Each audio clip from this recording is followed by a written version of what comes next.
part of the 11th anniversary celebration of War Thunder, the game held a special event that focused on the Battle of the Atlantic. A naval battle focused on asymmetric combat between German U-boats, specifically the Type 7 U-boats against the Fletcher-class destroyer and the Tacoma-class patrol frigates. The main objective of the U-boats is to sink the cargo ship convoy, and the main objective of the destroyers and patrol frigates is to hunt down the U-boats and prevent them from sinking the cargo ships. On both sides, they are accompanied by the PBY-5 Catalina for the Americans and the Heinkel 111 for the Germans. The game features many mechanics new to naval, such as active sonar, periscopes, and depth control. Depth ratings are also included, but the game is hard limiting the crush depth of the Type 7 to around 120 meters. Far below or above its actual historical crush depth. The event is actually fun, learning how to get away from depth charges, silent running to avoid their sonar, timing proper mine releases, and launching torpedoes against approaching ships. It made for an absolutely fun experience that was real enjoyable to play with friends. However, there is one huge caveat to the U-boat event. The U-boat event is fun only in that single specific setup. I really don't believe submarines are ready for naval battles itself. The event works because there's no need to capture points, deal with replenishment of ammunition, or deal with ships larger than a destroyer. As you can tell by the event, the game has also implemented bulkheads, meaning unrepairable breaches no longer cause flooding towards other undamaged sections of the vessel. Your ship will now maintain a maximum percentage of buoyancy rather than continue to take in water. This means that larger ships will be harder and harder to sink by flooding. The event is alright because the Fletchers are squishy and can handle roughly the same amount of damage as the Type 7s can. Problems start arising when it has to use its torpedoes to sink something like a cruiser.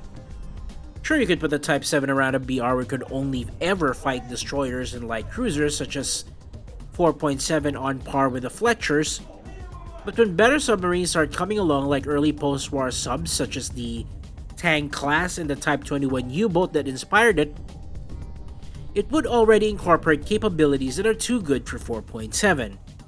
And if it does go to 5.3, there's a good chance for it to see battleships and grossly more capable sub-chasers and anti-submarine warfare aircraft. Another problem in submarines is that it promotes passive gameplay. It's alright in the event to just sit at test depth with full stop and dead engines to avoid sonar and depth charges because there's really no stakes involved in this event. But in naval realistic, if you're a submarine and you just decide to dive under a cap point to deny capture without any chance of getting hit, then that's just promoting passive gameplay. Another hurdle the game has to beat before submarines can ever see the light of actual naval battles. Sure, you could just set a maximum depth that ships have to be to continue holding the cap point, but or if you decide to remove it entirely, the submarine has to surface, they're free to be shot at by ships. If you put them below, then they're also in danger of, well, there's basically no danger for them because guns don't actually do much damage at very depths lower than 4 meters. So there's really no point to setting maximum or minimum depths or removing the depths entirely.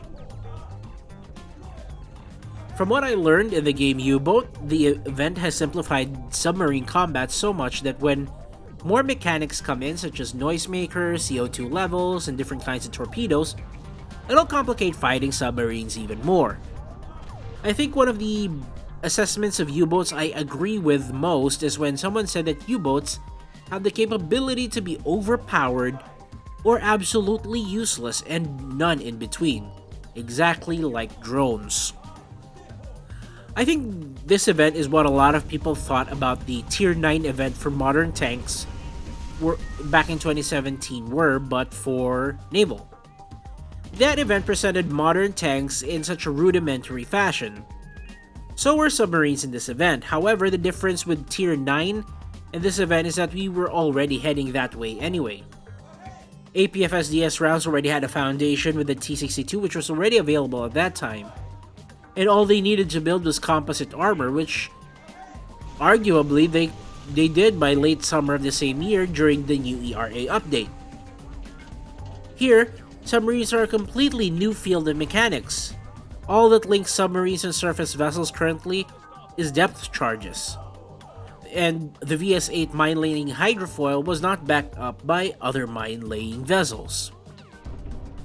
To summarize, I don't think that submarines are inherently a bad idea to be added in the game. However, there is extensive work to be done to make them viable and provide gameplay that's both accommodating to surface and submersible vessels. Work that the players or developers seem to not have the time to put in, considering Naval Realistic generates a very low interest from the player base. Yes, it does have a dedicated player base that actually wants to see it better, but the majority of the War Thunder player base is focused on tanks and aircraft. Even I have to admit that I only actually play Naval during events for ship rewards, and outside of that, I spend my time with tanks and aircraft. And that's not from a lack of interest in naval vessels. I watch Hyphery and played Azurlane. I love ships. Naval battles are simply just that unengaging for my absolutely destroyed dopamine receptors from about, 8 years of War Thunder gameplay. Well, that's what I think. Thanks for watching. I apologize for the delay of this video. I was grinding out the TOG and the submarine event with friends. I really needed that Giga Chad submarine commander profile picture. This is the Dr. MD, and as always, Godspeed.